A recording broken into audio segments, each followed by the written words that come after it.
Salut Sébastien, bienvenue sur ma chaîne. Alors, ça me fait super plaisir de t'avoir aujourd'hui parce qu'on nous, on se connaît bon, depuis je ne sais pas, un paquet d'années. Et je voulais t'avoir parce qu'aujourd'hui, tu es dirigeant d'entreprise, mais tu n'as pas toujours été. Et c'est ton expérience que j'ai envie de partager à mon audience aujourd'hui et au tien peut-être aussi qui nous écoute. Et voilà, bah, dis-nous tout, Sébastien, qui tu es, que fais-tu, d'où viens-tu et où tu es actuellement? Salut Yann. Merci de cette belle invitation. J'ai plaisir à échanger avec toi aujourd'hui. Alors moi je suis Sébastien Fréry. Je suis dirigeant de la société Drivinov en tant que directeur général. Je suis associé avec le fondateur de l'entreprise, Johan Bert. Avant de vous parler de ce que je suis devenu, j'ai 12 ans de travail dans le secteur bancaire, dans les activités que tu connais bien aussi, Yann, activités de marketing, de distribution. Oui, bah, du coup, 4 ans. on s'est rencontrés justement au Crédit Agricole. On était tous les deux salariés au Exactement, Crédit Agricole. Ouais. exactement, à quelques centaines de kilomètres de là où je suis, puisque c'était sur Paris, donc 4 ans, et puis après 8 ans sur Saint-Étienne, d'où je suis originaire. J'ai été responsable, donc j'ai accompagné, on va dire, le changement, surtout sur les activités bancaires. J'ai accompagné tout le changement, transformation liée au nouveau comportement de consommateurs, l'essor du digital. Donc tout ça, on a pu le travailler. On va vite mettre les pieds dans le plat. Mais voilà, l'opportunité de basculer du mode salarié à un mode plus entrepreneur m'a été offert. Autant dire qu'il s'est passé plein de choses dans la tête, puisqu'on se pose plein de questions avant de franchir le palier. Mais voilà, ça a été un grand saut que j'ai voulu faire. Ce que Alors, je t'ai peut-être pas dis-nous dit. ce saut. Alors, non, vas-y, je t'ai coupé, mais dis-nous ce saut là, c'est quoi ce saut? Ce saut, c'est le saut un peu dans l'inconnu. Moi, j'avais toujours eu envie j'allais dire, d'entreprendre mon quotidien, aussi bien professionnel que personnel. J'ai toujours aimé un petit peu dicter j'allais dire, ma vie, mon parcours. J'ai pas précisé, mais je suis papa de 3 enfants. J'ai une vie personnelle très épanouie, mais qui est aussi très rythmée. On pourrait se dire, voilà, c'est comment je trouve le temps de faire tout ça. Ben, finalement, c'est de l'optimisation, c'est de la gestion, mais c'est ô combien passionnant. On voit ces enfants grandir et finalement, dans le secteur professionnel, ce qui me tenait à cœur, c'était de m'accomplir. J'ai passé 12 ans où finalement on m'a donné beaucoup d'armes, beaucoup d'outils, beaucoup de solutions justement pour travailler plus efficacement. Et puis il y a eu cette opportunité de basculer. Alors par rapport à ta question, le saut dans l'inconnu, c'est beaucoup de comment dire je passais d'un volet on va dire très sécuritaire à tout l'inverse. C'est-à-dire je passe d'un stade où on m'accompagne, où j'ai vraiment voilà la route est bien balisée, hein, c'est une belle départementale bien propre, à un chemin qui voilà qui est pas forcément très visible, un chemin de traverse que je sais vouloir prendre, mais voilà, je sais pas exactement avec quel véhicule je vais le prendre, à quelle vitesse, est-ce que je vais avoir une trajectoire qui va être rectiligne, et c'est toutes ces questions en fait qui se posent. Voilà. Alors, comment on passe de responsable, responsable marketing opérationnel à directeur Mhm. général? Alors, il se passe beaucoup de choses. Il se passe beaucoup de choses. Si je dois rendre un des grands atouts de la fonction responsable marketing, c'est qu'elle te permet d'avoir une vision un peu globale sur le monde. Elle te permet d'avoir cette vision à la fois sur l'évolution des comportements, comment le monde évolue, comment le monde se transforme dans les usages, dans les pratiques. J'avais une teinte très tournée sur la distribution, donc je voyais comment un réseau commercial fonctionne, comment on peut travailler pour améliorer la relation client. Donc j'avais des cartes assez importantes aussi qui me permettaient de me dire, voilà, j'ai une forme de socle de compétences déjà un peu acquis. Après, euh, j'avais une gestion un peu projet. Je savais comment gérer des projets, comment les piloter. J'avais une vraie compétence d'organisation. Et je me suis dit, bah, finalement, il y a plein de sujets que je vais devoir apprendre, que je vais devoir acquérir, mais en même temps, j'ai déjà des compétences qui vont m'aider dans mon futur poste. Bien entendu, qu'en tant que directeur général, le volet RH, le volet pilotage financier, un certain nombre de sujets bah, vous ne devenez pas expert du jour au lendemain. Mais en même temps, par ce jeu de compétences que vous avez d'ores et déjà, bah, ça permet d'avoir ce que j'appellerais un matelas de sécurité. Je suis Ah, arrivé, ok. je me suis dit, voilà, j'ai quelques certitudes déjà à faire valoir qui me permettent de mettre ma touche sans tarder. Alors ça, c'est finalement, c'est des choses qui t'ont rassuré avant de faire ce grand saut. Alors Ouais, exactement. qu'est-ce qui t'a fait finalement prendre cette décision de dire, OK, le salariat, c'est bon, j'y ai goûté. Maintenant, j'ai envie d'aller vers ce risque-là en étant forcément voilà, père de famille et avec aussi justement, la sécurité derrière familiale à imposer. Donc, risque peut-être familial, environnemental.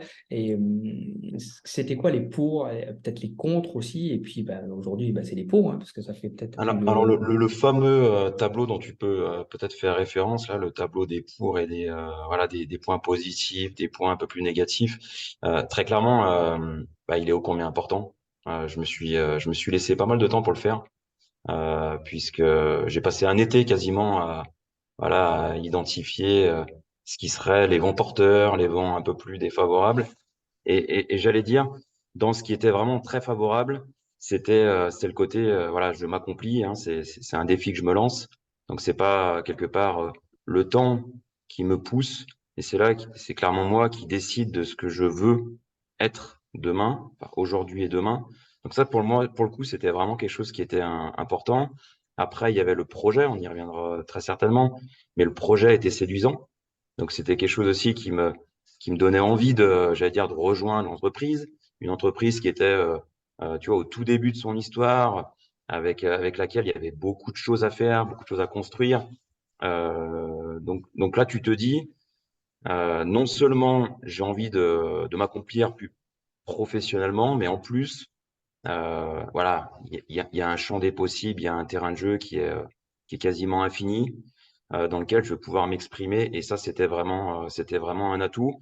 Après, tu vois, par rapport à ce que tu évoques, la gestion familiale, c'est un point un peu sensible. C'est forcément un point sensible parce que là, tu te dis, je vais un peu comme un joueur de poker, hein, je vais faire all-in, je vais tout poser sur la table. Et qu'est-ce qu'il advient après de ma vie plus personnelle? Au moment où je fais ce choix-là, bah, j'ai un peu moins de 38 ans. Voilà, c'est un âge qui peut être aussi charnière, hein, où on peut se dire, bah, c'est soit je reste un petit peu, voilà, en mode un peu confort, soit je prends le risque. Et très clairement, je me suis dit, bah, je vais prendre le risque. Et puis je vais mettre une attention toute particulière sur ma vie de famille. Donc on y reviendra. J'ai un certain nombre de rituels que je m'octroie avec mes enfants et avec mon épouse pour vraiment être, j'allais dire, dans une notion un peu plus équilibrée, autant que faire se peut. J'équilibre, on va dire, mon engagement professionnel et puis ma vie personnelle voilà, qui est tout aussi importante. Ok, génial. Moi je note, hein, tu vois, j'ai des petits trucs parce que j'ai envie qu'on revienne sur ce côté équilibre pro-perso parce que voilà, ça c'est hyper important, je pense, pour entrepreneurs et chefs d'entreprise et dirigeants que tu es. Parlons-en justement de cette prise de fonction. Donc là, ok, on fait le grand saut, pour et contre. C'est bon, j'imagine que c'était beaucoup. Voilà, le pour a dominé un petit peu le contre. Et je pense en fonction, j'imagine, tu as pesé un peu le risque. Parle-nous de cette prise de fonction. Comment ça se passe quand tu prends en charge euh, une entreprise comme ça en tant que DG. Et voilà, est-ce que voilà, tu mets tout à plat, découverte, et dis-nous tout. Donc, et aussi combien de temps depuis que tu as pris tes fonctions là, donc ça. Alors, pour répondre à cette question, qui a suscité, on va dire, chez moi beaucoup d'interrogations. C'est comment tu arrives dans une aventure qui existait avant toi. C'est-à-dire, il y a déjà des années qui avaient été écoulées avec des choses qui avaient été réalisées, qui avaient été faites et que tu te dois de respecter. Le fondateur dont je te parlais tout à l'heure m'a permis, on va dire, de bien m'enraciner. Donc ça, c'est le point important aussi quand vous vous lancez dans une aventure entrepreneuriale, savoir aussi bah, quelles sont les personnes qui vont vous aider, on va dire, sur la prise de fonction. Donc moi, je suis arrivé en janvier 2022. Janvier 2022. Alors j'ai commencé très simplement par une phase de découverte parce que je connaissais pas forcément le secteur, hein. Le secteur, ce secteur-là, je le maîtrisais pas. Donc, j'ai plutôt eu la démarche de voir individuellement chaque collaborateur, comprendre son périmètre, ses missions, quels étaient ses atouts, quelles pouvaient être aussi ses craintes, ses incertitudes sur l'avenir, la perspective, et essayer de faire déjà voilà, une espèce de synthèse. Pour moi, c'était important de bien comprendre aussi tous les rouages de l'entreprise et voir ce qui pouvait assez rapidement aussi être enclenché comme, je dirais, comme victoire rapide. Allez, est-ce que tu peux, justement, pour ceux qui nous regardent et qui nous écoutent, faire un petit topo sur ton entreprise, Drive Alors, Alors, Drive c'est ce que j'appellerais une auto-école innovante. Elle œuvre pour ce qu'on appelle la mobilité verte, une mobilité qui est moins émettrice de CO2. Ça tient en trois axes majeurs. Un, de la formation. Chez Drive on est expert dans la formation, dans la sensibilisation. Donc, ce qui va toucher aux risques routiers, à l'éco-mobilité, éco-conduite, intermodalité. Là, tout récemment, on parle de plus en plus des nouveaux usagers des engins de déplacement personnel, vélo, trottinette. Donc voilà, de la formation, expert vraiment en interne. On a 25 collaborateurs vraiment spécialisés dans ces domaines. Le deuxième axe, c'est de l'innovation qui nous permet de renforcer en fait notre capacité à déployer nos solutions sur le territoire. Alors l'innovation, elle se matérialise comment? On a un simulateur qui a été créé en interne avec un logiciel qui nous permet vraiment de jouer nos propres cas d'usage. Donc ça, c'est intéressant. Si tu veux, si tu veux jouer par exemple un cas d'usage très spécifique sur de la prévention, bah tu vois, quand je vois où tu es basé, Yann, tu peux venir à distance le jouer chez toi, quoi, avec tes contraintes, avec voilà tes problématiques de terrain. Et ça, c'est important. même si on roule à gauche à l'île Maurice. Voilà, exactement. Mais ça, voilà, ça, on a cette capacité à nous adapter. On fait Ok, beaucoup de super. réalité virtuelle aussi pour rendre les cas d'usage plus immersifs. On crée des applications. Là, tout récemment, on a développé une application de formation qui permet de sensibiliser en fait tout un chacun sur nos thématiques de prévention, d'écomobilité par la voie du digital. Ce que l'on souhaite, c'est que aussi bien on peut intervenir dans un format, j'allais dire un peu standard, présentiel avec nos experts, autant on peut agir aussi avec un premier niveau de sensibilisation qui va se faire à distance, de chez soi, au bureau. Je peux utiliser les solutions de Drive pour me former.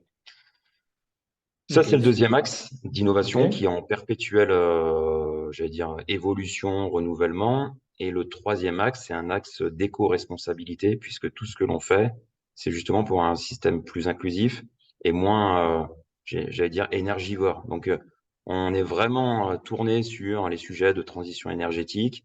On a un parc qui est en grande partie à base de véhicules électriques qui nous permettent là aussi de réduire nos émissions. Le simulateur dont je te parlais précédemment, il nous permet que chaque élève fasse ses premières heures sur simulateur plutôt que sur véhicule. C'est bon pour lui d'un point de vue apprentissage, que quand on regarde avant d'aller sur la Lune, un astronaute souvent, il se sert quand même d'un simulateur, c'est pas mal pour découvrir. C'est Mhm. bon pour la sérénité, et puis en plus c'est bon pour l'usure, puisque je vais être sur un simulateur, je vais éviter d'utiliser et d'user un véhicule sur des heures souvent qui sont assez, j'allais dire, éprouvantes pour le véhicule. On a un Ok. partenariat avec Reforest Action qui va nous permettre après de compenser, parce qu'on n'est pas dans un monde toujours parfait et qu'on a encore quelques émissions de gaz à effet de serre, et on va le compenser avec un partenariat où, pour toute nouvelle inscription, on va planter 2 arbres. Voilà, c'est notre façon j'allais dire, d'être dans un schéma, encore une fois, équilibré entre ce que l'on fait et ce que l'on souhaiterait, j'allais dire, viser comme ambition future. Ok, là j'ai l'impression qu'un peu c'est un peu les défis, un peu des défis stratégiques, un petit peu de Drive Innov, mais un petit peu pour. Et toi, en tant que DG, quels ont été tes défis au sein de l'entreprise? Alors, il y a eu plein de défis. J'allais dire, déjà, le premier est un enjeu j'allais dire, euh, de pratique. Beaucoup de choses étaient faites dans l'entreprise. Après, il y avait un sujet d'organisation. Et j'allais dire, on n'est pas sur la ligne d'arrivée, hein, on est voilà, c'est une course de fond. L'objectif, c'est vraiment d'être dans je parle souvent de boucle d'amélioration continue en interne. C'est-à-dire, on va pas rougir de ce que l'on fait. On fait des choses très bien, mais en même temps, il faut aussi qu'on ait cette capacité à prendre conscience des points d'amélioration. Ça veut dire que sur certaines pratiques, faut pas qu'on ait honte d'identifier des axes d'amélioration qui doivent nous permettre d'ajuster, de rectifier et d'améliorer dans un souci d'efficience. Moi, quand je suis arrivé, le constat que je dressais, c'est qu'il y avait encore beaucoup de choses qui étaient faites avec beaucoup d'énergie. Et moi, l'objectif en tant que directeur général, c'est justement euh, de rendre les process plus fluides, qui est peut-être je dirais, moins d'efforts pour construire, pour réaliser en fait le quotidien.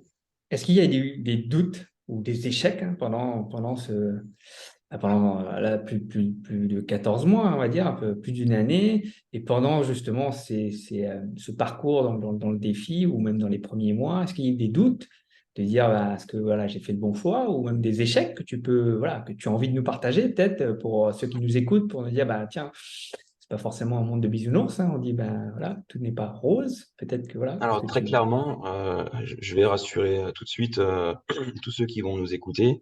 Des doutes et des échecs, oui, assurément. Des doutes sur à la fois le quoi et le comment, c'est-à-dire tu peux identifier une piste et te dire tiens ça c'est vraiment sous les projecteurs, il faut vraiment qu'on se réinvente.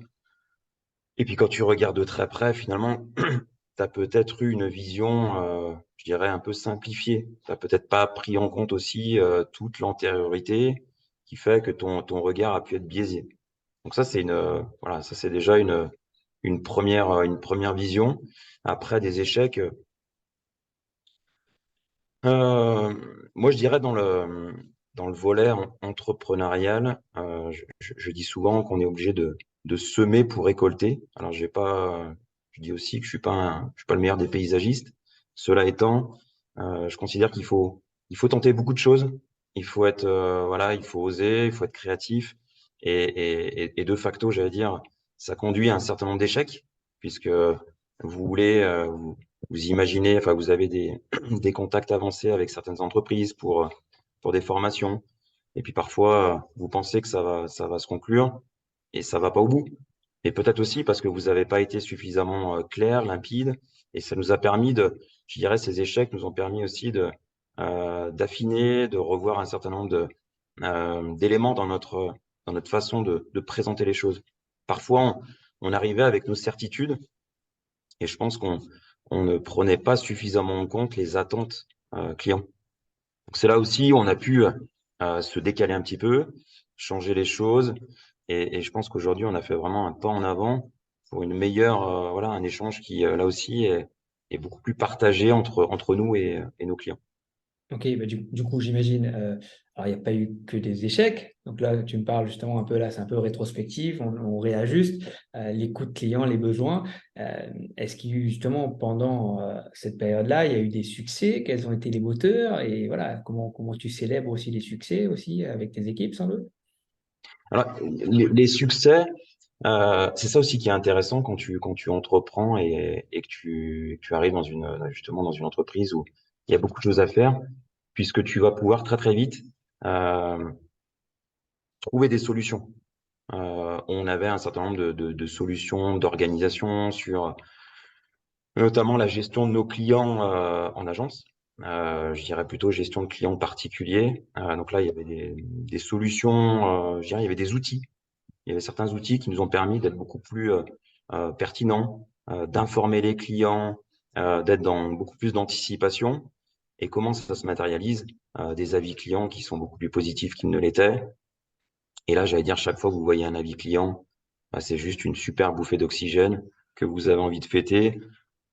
Vous voyez du coup vos responsables d'agence, c'est une vraie fierté. C'est une vraie fierté quand vous avez voilà des retours, voilà très fier d'avoir suivi ma formation chez Dravinov, que ce soit à Saint-Étienne, à Lyon, à Chambéry ou à Valence.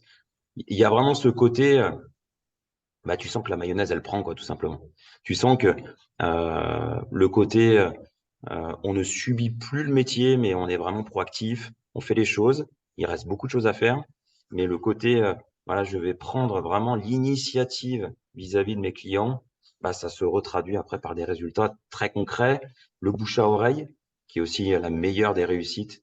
Quand tu entends des clients te dire, bah, je viens chez vous parce que dans mon entourage, ils m'ont juste dit, si tu vas pas chez Drive c'est que voilà, c'est que t'as loupé ta vie, quoi. Oh ben bravo, bravo, bravo. Alors, ben, par rapport à ça, tiens, j'entends ça là. Et le grand saut, ok, on a fait les pour, on a fait les contre, on sait peut-être pourquoi. Ben, aujourd'hui, là, tu vois, aujourd'hui, euh, quelles sont tes sources de motivation en tant que DG ou même en tant que Sébastien Fréry? Quel est ton pourquoi? Pourquoi tu te lèves le matin? Tu me parlais un petit peu d'équilibre. Est-ce que tu peux nous dire tout ça? Il y a plein de, il y a plein de réponses sur cette question. Je dirais déjà la première, c'est de voir aussi en interne, parce que finalement, quand tu te lances en tant que directeur général, je te dis à un moment donné, les plus à même de juger aussi ton travail seront aussi tout simplement tes collaborateurs, ceux avec lesquels tu travailles. Et j'allais dire non pas que tu attendes voilà, des félicitations, mais les échanges que tu as au quotidien avec eux nourrissent aussi ton envie voilà, de te dépasser et d'amener ce surplus de qualité dans les process, changer les choses, avoir le courage. Parce qu'il y a une dimension qu'on n'a peut-être pas évoquée, c'est le côté ce que je vais dire ne va pas forcément faire plaisir. Mais je peux pas être. Et ça faisait partie de on va dire, de mes principes vraiment référents. Je ne peux pas être directeur général, je peux pas prétendre à ce job si je commence à déguiser mes pensées. Donc ça veut dire, à un moment donné, si j'ai une croyance, si j'ai une conviction très forte sur une façon de travailler, il va falloir que je la défende, il va falloir que je réunisse, on va dire, toutes les compétences pour justement la mettre en œuvre. Tu vois ce que je veux dire, Yann? C'est vraiment ce Mhm. côté authentique, être authentique, et ça, pour le coup, quand tu arrives à l'être, donc ça prend un peu de temps aussi parce qu'il faut encore une fois bien maîtriser les solutions de l'entreprise, mais ça a été un vrai moteur. Et c'est l'un de mes meilleurs moteurs au quotidien, c'est de me dire, voilà, si je suis là, c'est pour une bonne raison, et c'est que j'ai envie justement d'apporter toujours plus, parce que la liste, si on se faisait la to-do list, elle est extrêmement, extrêmement longue. Mais ça, Alors, c'est un ben, vrai moteur. alors, du coup, tu parlais de cette to-do list. Je crois qu'en début d'entretien, tu me parlais de ce que tu veux être. Et du coup, quelle est ta to-be list alors? Qui tu veux être en tant que DG à Drive Ah, ça c'est aussi une très très bonne question. Qui je veux être? Je me suis juré d'être dans le souci d'équité, dans la transparence, euh, dans la bienveillance, sans qu'elle soit galvaudée. Ça veut dire qu'à un moment donné, voilà, j'ai des personnes sous ma responsabilité et que l'objectif, c'est que tout le monde progresse avec des niveaux différents. On a Alors, ce souvent, défi, attends, je te coupe, Sébastien, ce défi RH, là, parce que tu me parles, parce que moi j'accompagne pas mal d'entrepreneurs et de dirigeants, et je pense que c'est des choses qui est sur le tapis quasiment tout le temps, parce que tout n'est pas rose, la gestion d'équipe. Euh, Comment tu t'en sors, cette gestion d'équipe là, depuis... Même alors, si tu étais responsable effectivement avant, donc tu gérais déjà les gens, mais là, effectivement, en tant que DG, qu'il faut sans doute trancher, qu'il faut sans doute prendre des décisions qui ne sont pas forcément faciles, comment ça se passe? alors, c'est un sujet qui est redoutable. C'est un sujet qui est redoutable parce que euh, tu composes avec, j'allais dire, des vraies personnes qui ont des émotions, qui ont des sensibilités, qui ont fait parfois le métier depuis longtemps, 5, 10, 15 ans, que tu dois respecter, ne serait-ce que pour ça. C'est-à-dire, voilà, ils ont une expérience, voilà, qui dépasse, j'allais dire, même la mienne dans ces périmètres. Mais en même temps, euh, j'essaie de donner le maximum de sens. C'est-à-dire, si je demande à un collaborateur de faire différemment d'habitude, c'est aussi dans un souci de trajectoire. Je reviens souvent sur quel est l'objectif d'entreprendre. Entreprendre, c'est aussi se promettre à tous dans un mode le plus collectif possible que demain sera meilleur qu'aujourd'hui. Et moi, je suis un optimiste, j'allais dire convaincu, et j'essaie d'être convaincant là-dessus. C'est que vraiment, si on doit se réinventer, c'est vraiment dans un but commun. C'est pas Sébastien Fréry qui demande à se réinventer pour lui-même. Moi, l'intérêt, c'est que Drive Innov demain et après-demain soit plus fort, plus efficace, plus juste, plus robuste dans chacune de ses pratiques Et c'est ça que j'essaie d'expliquer. Alors après, euh, forcément, c'est redoutable dans le sens où tu l'as connu aussi, Yann, certainement, par rapport à tes missions, c'est que tous ne sont pas aussi réceptifs. Et ça, j'allais dire, c'est, voilà, encore une fois, ça demande, c'est un effort tous les instants. Et finalement, il y a quasiment pas une journée où je me lève en me disant, je vais devoir aussi convaincre, continuer à convaincre, peut-être changer des choses. Parce que si tu n'as pas convaincu, c'est peut-être que tu n'as pas été assez convaincant et que tu as peut-être, tu dois peut-être revoir ta méthode, tu dois peut-être revoir aussi tes Absolument. illustrations, ta façon de présenter les choses. Mais c'est vraiment ça, j'allais dire, pour moi, c'est quelque chose, on dit tout le temps, le management, c'est l'art de la répétition. Ben, je considère que moi, non seulement je dois répéter un certain nombre de partitions, mais je dois en plus les faire un petit peu, je dois les modifier, je dois les faire vriller, parce qu'à un moment donné, j'ai peut-être pas été aussi clair que ça sur bah, pourquoi il faut se réinventer et pourquoi tu faisais ça hier, pourquoi je te demande aujourd'hui de le faire différemment. Mm. Ok. Bah, là, je pense que tu nous donnes plein de pépites, mais du coup, allez, donne-en-nous alors, quel conseil voilà, donnerais-tu à un directeur général ou un dirigeant d'entreprise, soit qui démarre ou justement qui n'y arrive pas en ce moment, qui nous écoute, qui dit, enfin voilà, ce qu'il me dit, ouais, impossible de prendre ça comme ça, relativiser, d'être optimiste, d'être dans le monde du bisounours. Quel conseil donnerais-tu à ce chef d'entreprise? Alors il y en a plusieurs, il y en a plusieurs. Le premier, c'est d'écouter. Il faut être dans une écoute la plus active possible, écouter les doutes, les craintes des collaborateurs. Je te parlais tout à l'heure du mode découverte. J'ai régulièrement des échanges. Donc, un directeur général doit être sur le terrain, il doit être près de ses équipes, voir quelles sont les difficultés. Moi, je suis très régulièrement, je passe à peu près 2 à 3 jours par semaine dans le réseau d'agences, ce qui me permet de voir bah, à la fois mes responsables et à la fois je vais voir les clients avec leurs doutes, leurs questions et tout ce qui peut être jugé comme un peu un irritant. Mais ça, je vais pouvoir l'observer. Ce qui me permet de ne pas être décalé, de ne pas être, on va dire, le directeur général qui est dans sa tour d'ivoire, qui ne voit pas la réalité du terrain. Donc ça, j'allais dire, c'est le premier conseil. Le deuxième conseil, la deuxième pratique en tout cas que moi j'ai essayé d'instaurer assez rapidement, c'est qu'il y ait des temps d'échange, mais pas qu'avec moi. C'est que vraiment structurer au sein des équipes des temps de remontée. Alors moi je dis tout le temps, remonter pour vous, remonter pour nous, remonter pour le collectif. Ça veut dire quoi? Ça veut dire que je suis dans une agence, potentiellement j'ai peut-être des difficultés au quotidien qui dépendent soit de mon collègue, soit de mon responsable, ou alors ça peut venir peut-être d'un peu plus haut. C'est peut-être de moi ou de la direction générale dont il est question. Donc, ce sont des échanges qui vont finalement ritualiser, qui vont permettre bah voilà, de remonter et de trouver des solutions. Moi, je dis tout le temps, à tout problème, on trouvera des solutions. Certaines sont plus complexes que d'autres, mais on va en trouver. Et Est-ce que ça, des typiquement, fois, on arrive à ne pas en trouver? Est-ce que quand on ne trouve pas de solution, c'est-à-dire quoi? Il n'y a pas de problème ou on s'est mal posé la question? C'est quoi? alors j'allais dire, il y a certains problèmes qui sont, je dirais, plus complexes. Et Alors, c'est bah, du là coup, où, alors, voilà, peut-être, c'est vrai que tu as répondu et tu as donné pas mal d'exemples. Bah, quels seraient finalement bah, les pièges à éviter? Voilà, quels seraient les pièges à éviter? Voilà, prise de fonction, ou même là, on est dans le flow, on lance plein de projets, on a là plein de défis stratégiques, managériales autour. Quel piège à éviter dans ces moments-là? dans les pièges redoutables, c'est ce côté je veux tout embarquer, j'ai envie de tout porter, j'ai envie de tout porter et au final, je vais très très vite créer un certain nombre de zones, je dirais, d'angle mort. Moi qui suis dans le secteur de la sécurité routière, c'est quelque chose qui me parle bien. Mais l'angle mort, c'est le côté, allez, maintenant sur tel sujet, on y va, on se structure.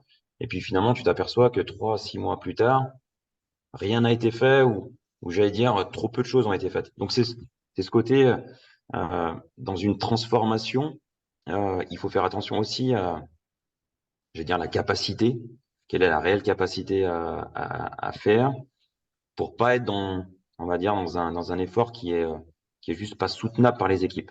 Donc ça, Du c'est un point de coup, ouais, vigilance. donc là, c'est plutôt ben, finalement en point de vigilance qui finalement passe en conseil plutôt, c'est déléguer, savoir déléguer, bien déléguer. Alors, ouais, il y a cette question, il y a cette question de déléguer.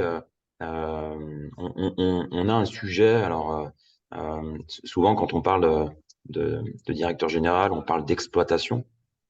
On s'amuse souvent avec mon associé. Moi, je lui dis, moi je gère l'exploitation et toi tu gères l'exploration. L'exploration, c'est le monde futur. Moi, je gère le quotidien, à m'assurer que le quotidien soit sans faille, sans couture et qu'il soit le plus, j'allais dire, euh, qu'il soit le plus fluide possible. Ça, c'est vraiment, on va dire, euh, ma principale raison d'être, en fait.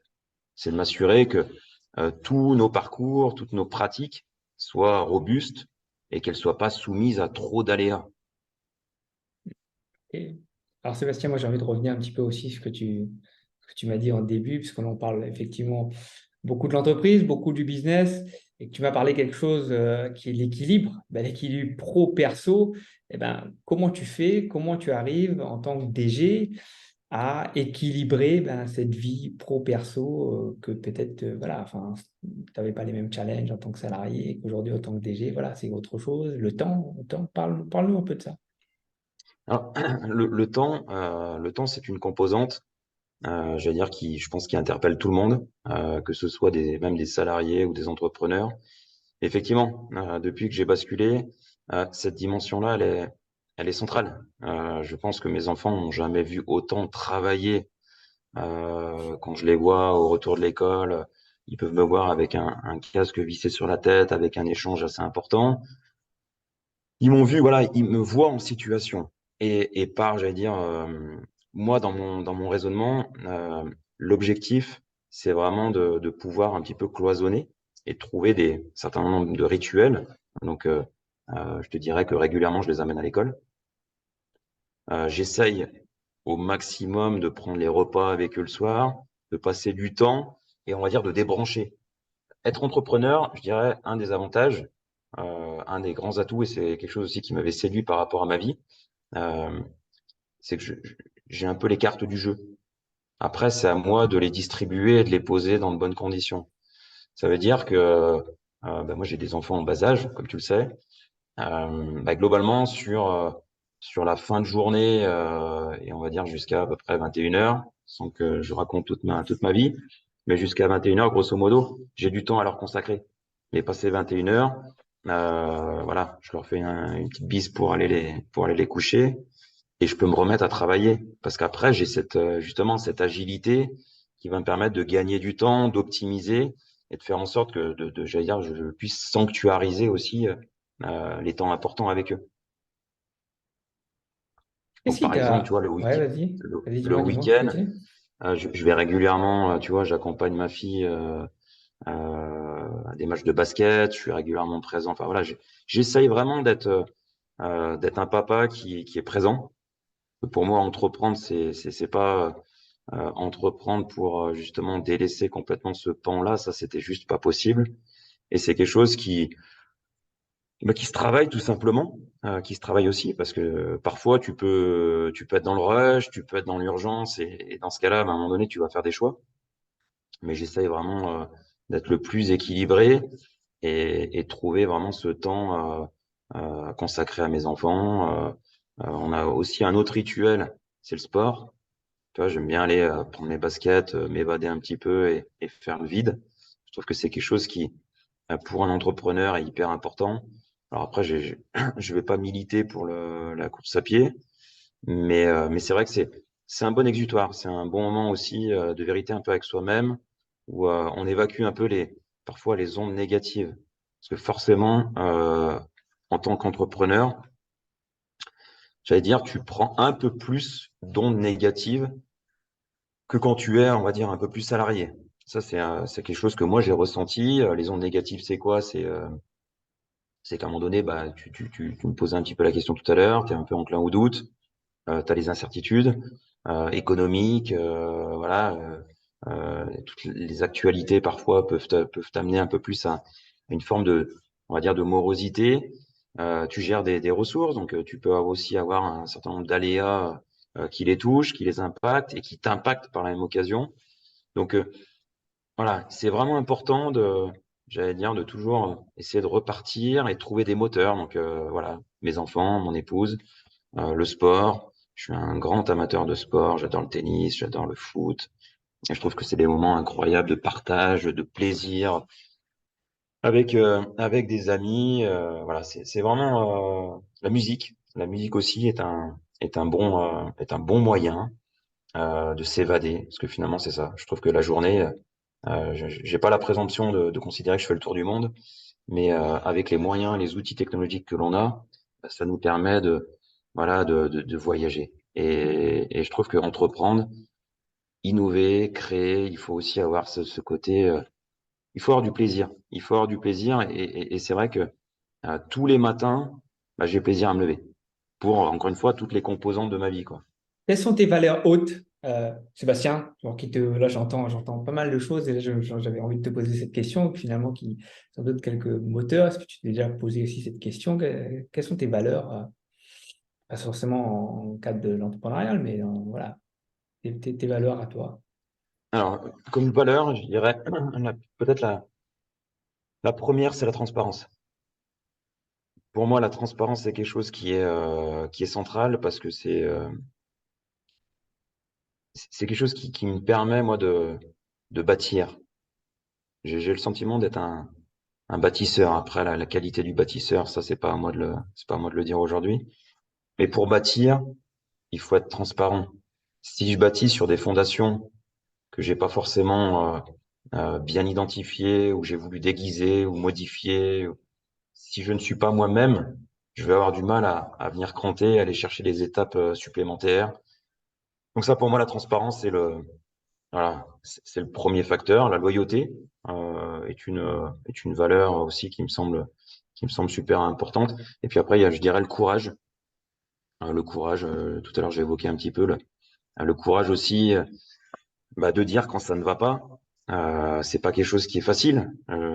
J'aimerais dans mon quotidien n'apporter que des bonnes nouvelles. J'aimerais être un peu un directeur général en mode Père Noël avec voilà une hotte et puis que des cadeaux à offrir. Malheureusement, j'ai aussi une mission qui est d'être courageux. Et ça, je m'efforce en tout cas de pas dévier en fait de pas dévier de ce chemin. Si l'on veut se retourner, je sais pas voilà, je peux pas prédire, j'ai pas de boule de cristal, je sais pas où je serai dans 2 ans, dans 5 ans. J'espère juste que quand je me retourne et que je regarde dans le rétroviseur, voilà, que je sois fier de ce que j'ai accompli, et de ma transparence, de mon courage, et de surtout, j'allais dire, de ne pas mettre sous le tapis. Tu vois ce que je veux dire, c'est qu'à un moment donné, euh, pour entreprendre, pour bâtir, on le voit, hein, si on est architecte, si on suit une construction d'une maison, à un moment donné, il y a des fondations, il y a différentes étapes. C'est un plan qui se construit dans le temps. Et à la fin, oui, les gens vont passer devant ta maison et se dire, ah, qu'est-ce qu'elle est belle. Et tout le temps qui a été consacré, ce sont tous des temps de vérité avec différents corps de métier qui ont tous contribué à apporter j'allais dire leur expertise. Et moi, ce que je considère aujourd'hui, c'est que je dois m'assurer que tous les corps de métier apportent leur expertise, leur contribution, pour que demain, Drive Innov soit encore une plus belle entreprise qu'elle ne l'est aujourd'hui. Wow. En tout cas, merci Sébastien pour ce beau moment de transparence par rapport à tout ça, tout ce que tu nous donnes. Moi, je repars, même si voilà, je repars comme conseil pour être effectivement sans doute un dirigeant au top, ou moins éviter sans doute des pièges, c'est d'être à l'écoute, savoir bien communiquer, savoir donner du sens, savoir se réinventer, tu nous as dit, et aussi savoir déléguer par rapport à tout ça. Et moi, je reste aussi sur la partie de tes valeurs aussi, qui permet justement d'être aussi l'entrepreneur que tu es aujourd'hui. Euh, Moi, je repars aussi avec voilà, le fameux jeu de cartes. Donc, on a les cartes en main. Donc, merci pour ça. Merci pour cet échange. Est-ce que tu as un dernier mot ou un dernier conseil ou à nous, voilà, nous partager euh, Ouais, j'aurais peut-être un petit proverbe à donner qui illustre bien ma pensée sur l'entrepreneuriat. Alors, bien entendu, ça vient pas de moi, ça vient d'Albert Einstein, qui disait la folie, c'est de faire toujours la même chose et de s'attendre à un résultat différent. Et ça illustre bien ce que je pense et ce que j'ai essayé de décrire aujourd'hui. C'est qu'à un moment donné, si on veut que demain soit meilleur qu'aujourd'hui, tout simplement, il faut se poser des questions, il faut oser, il faut se remettre en question. Et parfois, ça va faire mal, mais avec le temps, on va vite s'apercevoir que ça fait énormément de bien. Voilà. Waouh. Merci, merci pour ça, Sébastien. En Merci tout à toi, c'était un cas, plaisir, Ryan. moi, je mettrai les liens de Sébastien où on peut te trouver sur LinkedIn, mais aussi les liens de Drive Innov pour ceux qui sont curieux d'aller voir cette belle entreprise qui va bousculer, en tout cas, la région. Là, tu nous as cité Saint-Étienne, Valence et puis deux autres encore, peut-être un peu partout en France et puis peut-être même Et puis bientôt à l'international. Bientôt. alors Alors, peut-être chez toi bientôt, hein. ouais, peut-être chez moi bientôt. Et puis ceux qui nous écoutent, pourquoi pas, voilà, prenez contact avec Sébastien et même posez-lui des questions, que ce soit sur son rôle de directeur général, que ce soit sur sa boîte. En tout cas, merci beaucoup, Avec Sébastien. plaisir. Merci à toi. À Au bientôt. revoir.